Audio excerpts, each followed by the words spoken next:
Voici la déclaration d'Ammar Oumaran concernant les circonstances de l'assassinat.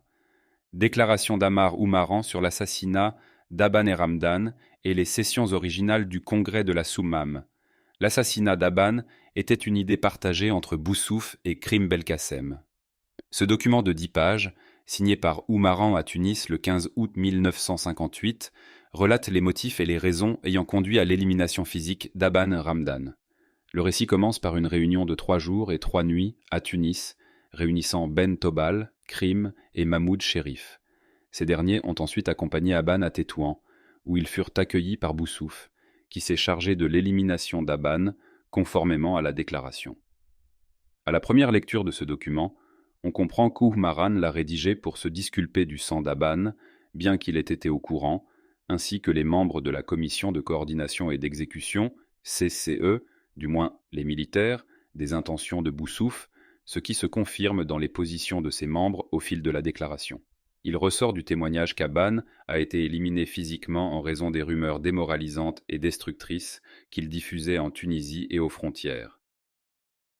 En conséquence, Boussouf et Krim, arrivant de Rabat au Caire le 15 décembre 1957, ont suggéré à Oumaran, alors présent au Caire, de le neutraliser par emprisonnement ou élimination. Ce motif déclaré, les rumeurs, est explicité plus tard dans le document. En outre, la déclaration mentionne l'autoritarisme et le régionalisme de Boussouf, voire une éventuelle vengeance personnelle. Boussouf et Krim ont même insinué à Oumaran qu'Aban cherchait à les anéantir et qu'il projetait de s'en prendre à certains d'entre eux. Il veut nous anéantir et d'après les informations obtenues, il souhaite même éliminer certains d'entre nous. Face à ces affirmations, Oumaran accepte l'idée de l'emprisonner, c'est-à-dire Aban, mais s'oppose à son élimination, considérant que cela pourrait représenter un danger pour la révolution, sauf en cas de menace extrême due à l'action de division d'Aban. Après cette rencontre, les trois se sont séparés, Oumaran partant pour Damas, Boussouf pour le Maroc et Krim pour la Tunisie.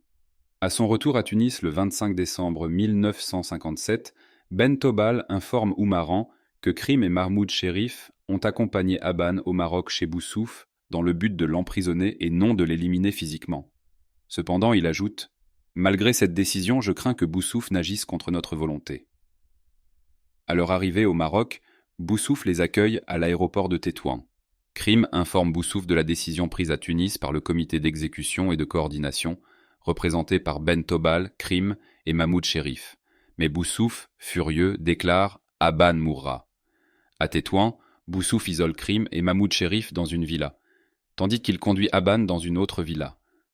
Là, dès l'entrée d'Aban, 2 hommes de Boussouf l'entourent et l'étranglent avec une corde. Boussouf participe à l'opération en pressant ses mains sur le cou d'Aban.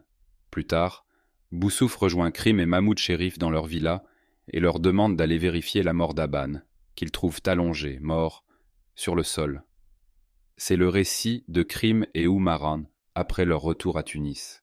Ce récit reste complexe et soulève des questions sur la gestion interne de la révolution et les tensions qui l'ont émaillée, illustrant ainsi les luttes de pouvoir ayant conduit à des décisions extrêmes.